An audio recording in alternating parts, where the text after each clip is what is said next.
Assalamualaikum warahmatullahi wabarakatuh. Saya Hana Zahra dari kelas 11 MSC1 ingin menjelaskan tentang asam dan basa. Yang pertama itu teori asam basa Arrhenius. Mulai dipelajari sejak tahun 1884 oleh Svante Arrhenius. Menurutnya, jika asam dan basa dilarutkan dalam air, keduanya akan mengalami proses penguraian menjadi ion-ion, atau disebut dengan reaksi ionisasi atau disosiasi. Asam adalah zat yang dalam air dapat melepaskan ion hidrogen atau H+, sedangkan basa adalah zat yang dalam air melepaskan ion hidroksida atau H-.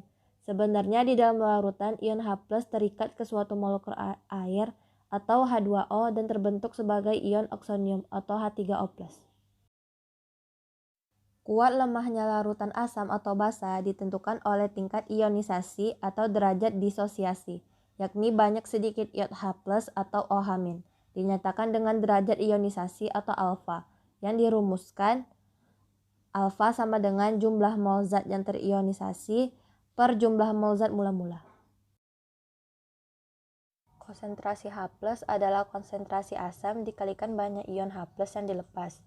Dirumuskan sebagai H+ sama dengan alfa dikali Ha. Sedangkan konsentrasi OH- adalah konsentrasi basa dikalikan banyak ion OH- yang dilepas.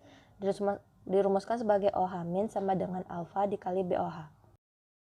Pertama, tetapan ionisasi asam atau Ka. Perhatikan kesetimbangan larutan asam Ha yang terurai dalam pelarut air dengan derajat ionisasi atau disosiasi sebesar alfa berikut.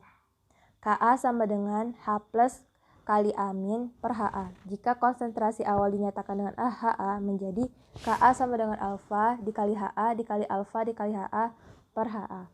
Lalu Ka sama dengan A pangkat 2 kali Ha. Lalu alfa sama dengan akar K3 per Ha. Pada asam lemah, harga 1 min alfa dianggap sama dengan 1 karena A sangat kecil. Jadi Ka sama dengan H plus pangkat 2 per Ha. H plus pangkat 2 sama dengan Ka dikali Ha, H plus sama dengan akar Ka dikali Ha. Yang kedua, tetapan ionisasi basa atau Kb. Perhatikan kesetimbangan larutan basa BOH yang terurai dalam pelarut air dengan derajat ionisasi atau disosiasi sebesar alfa berikut. Jadi Kb sama dengan B plus dikali OH- per BOH. Jika konsentrasi awal dinyatakan dengan BOH, menjadi Kb sama dengan alfa dikali BOH dikali alfa dikali BOH per BOH. Jadi Kb sama dengan A pangkat 2 alfa pangkat 2 dikali BOH. Alfa sama dengan akar Kb per BOH. Pada basa lemah, 1 kurang alfa dianggap 1 karena alfa sangat kecil dari persamaan. Dapat dilihat bahwa B plus sama dengan OH-. Jadi Kb sama dengan OH-2 pangkat 2 per BOH. OH- pangkat 2 sama dengan Kb dikali BOH. OH- sama dengan akar Kb dikali BOH. Ketiga, tetapan kesetimbangan air. Air tergolong elektrolit yang sangat lemah dan hanya terurai atau terionisasi sebagian kecil menjadi ion H+ dan OH-. Reaksi perairan air disebut reaksi autoionisasi atau autoprotolisis.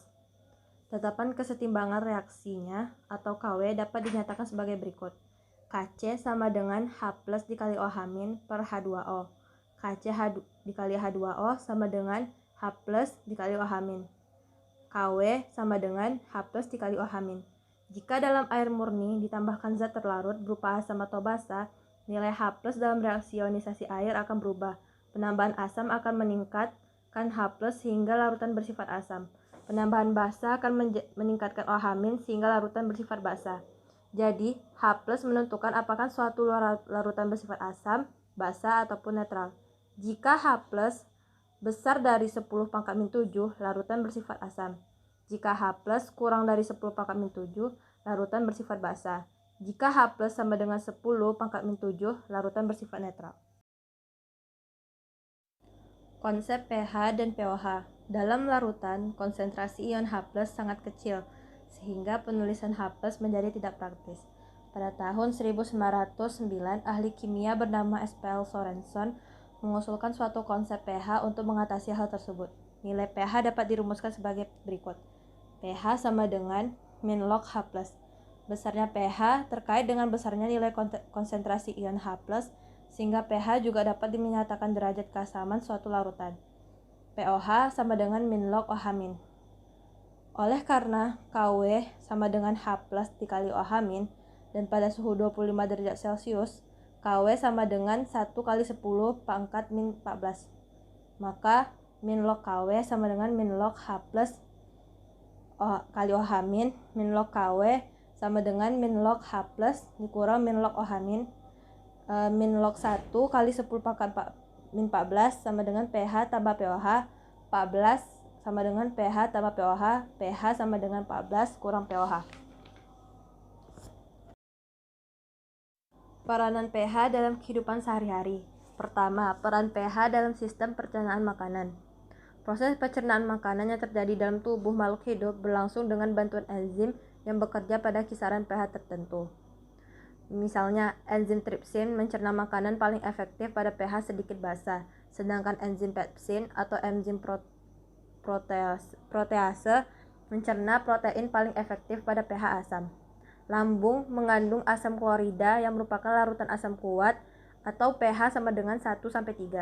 Asam lambung ini berperan membantu membunuh mikroba patogen yang masuk bersama makanan. Yang kedua, peran pH dalam sistem peredaran darah. pH darah manusia berkisar antara 7,35 sampai 7,45.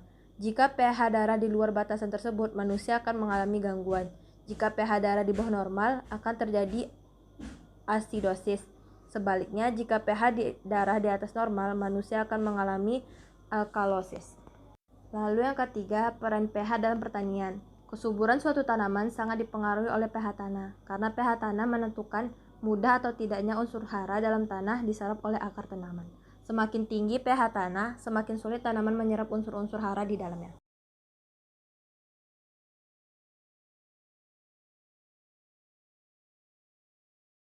Mengukur pH larutan. Pertama, indikator. Cara untuk mengidentifikasi larutan termasuk asam atau basa adalah menggunakan zat kimia. Zat kimia tersebut akan memperlihatkan warna berbeda jika berada dalam larutan bersifat asam atau basa, yang disebut indikator asam basa. Berbagai tumbuhan dapat menjadi indikator asam basa, misalnya bunga hydrangea, bunga mawar, kol merah, daun teh, dan spesies lumut kerak. Dalam ilmu kimia, salah satu indikator praktis digunakan adalah lakmus. Ada dua jenis kertas lakmus, yaitu kertas lakmus biru dan kertas lakmus merah. Kertas lakmus biru, jika dimasukkan ke dalam larutan asam, warna kertas berubah menjadi merah. Sedangkan jika dimasukkan dalam larutan netral atau basa, warna kertas tidak berubah, tetap biru. Kertas lakmus merah, jika dimasukkan dalam larutan basa, warna kertas berubah menjadi biru. Sedangkan di dalam larutan asam atau netral, warna kertas tidak berubah atau tetap merah. Berikut ini merupakan perbedaan sifat asam dan sifat basa. Indikator merupakan alat yang dapat memberikan kisaran trayek pada perubahan pH. Batasan pH di mana terjadi perubahan warna indikator disebut trayek perubahan warna. Berikut adalah indikator trayek dan perubahan warnanya. Yang kedua, indikator universal merupakan gabungan beberapa jenis indikator yang sensitif dalam kisaran pH yang luas, tersedia dalam bentuk larutan, kertas, dan batangan. Lalu pH meter adalah suatu sel elektrokimia yang memberikan nilai pH dengan ketelitian tinggi, memiliki suatu elektrolit yang sensitif terhadap konsentrasi ion H+ dalam larutan. Diketahui data trayek pH sebagai berikut. Suatu larutan ditetesimo berwarna kuning dengan PP tidak berwarna dan BTB berwarna kuning. Tentukan pH larutan tersebut. Penyelesaiannya seperti di bawah ini. Jadi pH larutan tersebut antara 6 dan 8. 6 lebih besar daripada 6, lebih kecil daripada 8. Teori asam basa Bronsted-Lowry. Jika suatu asam memberikan ion H+, sisa asamnya mempunyai kemampuan untuk menerima proton. Sisa asam ini bertindak sebagai basa dan dikenal sebagai basa konjugasi dari asam semula. Begitu pula sebaliknya. Asam adalah pemberi atau donor proton H+. Basa adalah penerima atau akseptor proton H+. Contohnya, reaksi asam basa antara HCl dan NH3 dalam pelarut bukan air atau tanpa pelarut dapat ditunjukkan sebagai berikut. NH3 plus HCl transfer proton menjadi NH4+ tambah Cl-. NH3 sebagai basa, sedangkan NH4+ sebagai asam konjugasi, HCl sebagai asam, sedangkan Cl- sebagai basa konjugasi. Lalu teori asam basa Lewis. Pada tahun 1938, seorang ilmuwan bernama J.N. Lewis menganalisis dari sudut pandang yang berbeda mengenai definisi asam basa.